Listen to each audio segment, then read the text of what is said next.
Autre métaphore, vous prenez maintenant, vous regardez avec le printemps, c'est ravissant, enfin moi mes yeux de grand-mère s'émerveillent, on voit des jeunes femmes enceintes.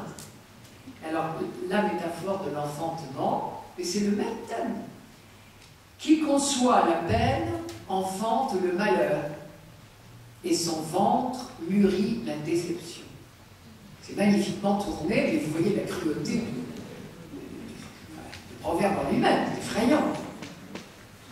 Alors ça, ils ne vont pas se gêner, il y en a, mais des quantités. Je crois que ce n'est pas la peine que je développe, il y a des quantités de références là-dessus. Alors là où ça se corse encore, c'est que, bon, mon petit Job, moi, ton ami, je vois que tu souffres, donc je sais que tu as péché. Ah, tu te prétends innocent? Oh là là, c'est pire encore. Tu es pécheur doublement. Puisque tu es pécheur, la preuve c'est que tu souffres, et en plus tu te prétends innocent. En plus tu es un menteur. C'est terrifiant. Donc vous voyez, quand Job disait taisez-vous, taisez-vous, qui vous apprendra le silence, c'est la seule sagesse qui vous convienne, il avait raison.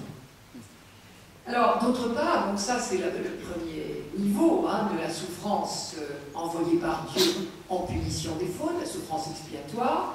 Deuxième niveau, si tu écoutes cette leçon, si tu te réformes, alors mon petit père tout s'arrangera et tu diras merci à Dieu. Tu lui diras merci parce qu'il t'a aidé à te convertir et tout va s'arranger, tu vas voir, ça va être génial. Alors je vous en lis quelques phrases. 5-17, je vous l'ai lu ce matin. Alors, ceux qui veulent noter les références que je viens de dire, je vous demande pardon, je n'ai pas dit. 4-8, c'était les laboureurs de gâchis.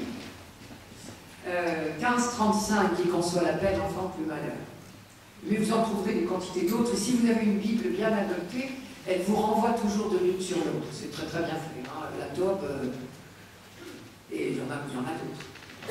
Alors, souffrance éducatrice, je vous ai lu ce matin, mais je vous le fais réentendre, puisque ça mérite ça. 5, 17, 18. Heureux l'homme que Dieu réprimande. Oui, bien sûr, petit. Ne dégagne donc pas la semonce du puissant. C'est lui qui, en faisant souffrir, répare.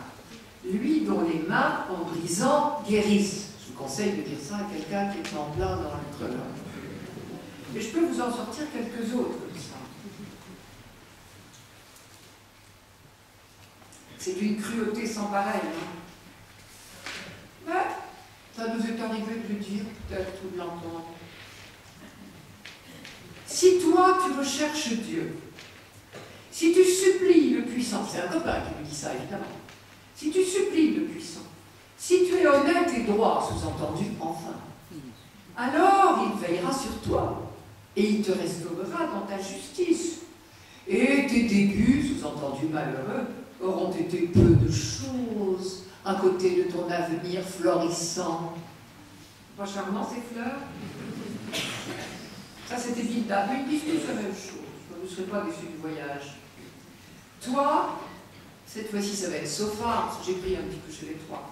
Toi, toujours toi mon ami Job, quand tu auras affermi ton jugement, c'est-à-dire ouvre les yeux sur tes péchés, quand tu auras affermi ton jugement, quand tu étendras vers lui, le Seigneur, les paumes de tes mains, s'il y a des méfaits dans tes mains, jette-les au loin, et que la perversité n'habite plus sous ta tente.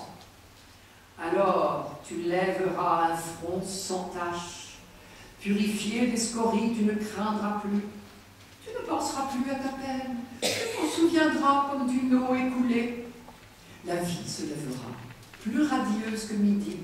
L'obscurité deviendra une aurore. Vous entendez Isaïe 58, la dernière. Tu seras sûr à ce moment-là qu'il existe une espérance. Et dans ton repos, nul n'osera te troubler, et beaucoup te caresseront le visage. Tandis que les méchants, leurs yeux se consument, et tout refuge leur fait défaut. Facile à dire.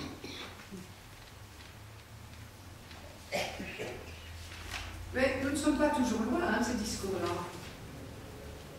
Réconcilie-toi donc avec Dieu et fais la paix. Ainsi le bonheur te sera rendu. Accepte donc de sa bouche l'instruction et fixe ses sentences en ta conscience. Si tu reviens vers le puissant, tu seras rétabli si tu éloignes la perfidie de ta tente. Ce même qu'à fini, mon petit père, on en a la preuve. Et enfin, 36-15. Et vous voyez leur persévérance, puisque je suis obligée de tourner beaucoup les pages. Ça, je vous l'ai déjà donné, je crois. L'opprimé, il le sauve par l'oppression et par la détresse.